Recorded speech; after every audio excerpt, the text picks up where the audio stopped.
Stop করে দেওয়া যাবে না। কতিপয় বিষয়ে মানবাধিকারকে ঠিক রাখতে হবে। এর ভিতরে right to life, right to আমাদের others religion, right to religion, এবং কোনোভাবেই আমাদের কারো উপরে অত্যাচার টর্চার এগুলো করা যাবে না। ইমার্জেন্সিতেও এগুলোকে সন্নিবেশিত করেই রাষ্ট্রের প্রয়োজনে যদি ইমার্জেন্সির প্রয়োজন হয় তাহলে সেই ইমার্জেন্সি করা যাবে। সেখানে ফরমেশন তো আমি আগেই বলেছি, বিরোধী দলের প্রতিনিধিত্ব থাকবে, ক্যাবিনেট থাকবে এবং প্রেসিডেন্ট এই কনসালটেশন এবং কনসাল্টেই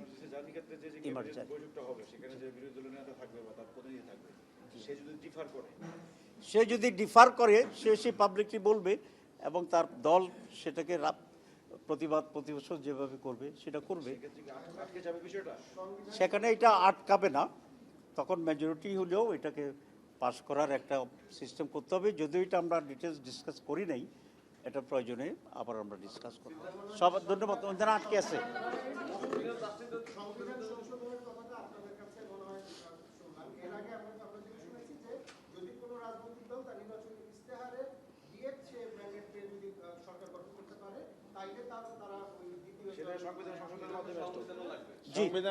জি, এই কথাটা আপনি যেটা বলেছেন কারেক্ট। এই কথাটাই দিয়েই একটা কনক্লুশন হয়েছিল।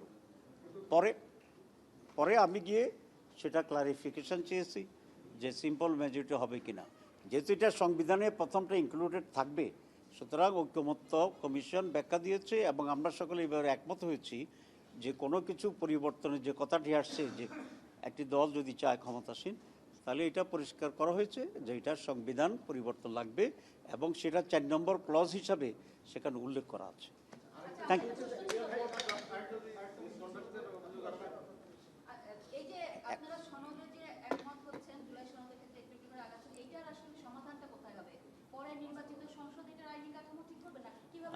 প্রশ্নটি জি, প্রশ্নটি অতীব গুরুত্বপূর্ণ।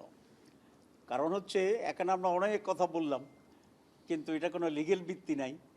যারা ক্ষমতায় যাবেন তারা এটা উল্টে দিতে পারবেন যদি লিগেল ভিত্তি নেই। এই জন্য আমরা খুব স্ট্রিক্টলি মনে করি যে এই ঐকমত্য যে সমস্ত জায়গায় হচ্ছে এটার একটা লিগেল ভিত্তি বিফোর দ্য ইলেকশন এখানেই দিতে হবে। কিন্তু এটা আলোচনায় এখনও আসে নাই। যখন আসবে তখন ভিন্নতা থাকবে, যুক্তি থাকবে, সব কিছুর পরেই আমরা একটা জায়গায় ইনশাল্লাহ যেতে পারবো। আমরা আশা করি it is your to be discussed. আমাদের মত একেবারেই পরিষ্কার। এটা একটু জোরে বলি আগের চেয়ে। সেটা হচ্ছে আমাদের সুস্পষ্ট মত, যে সমস্ত মৌলিক বিষয়ে আমাদেরকে ঐক্যমত্যে আসতে হবে, নাম্বার 1, নাম্বার 2, এটার লিগেল ভিত্তি দিতে হবে, যাতে করে nobody can deny and nobody can avoid. Thank you. হ্যাঁ, ভাবের ব্যাপারে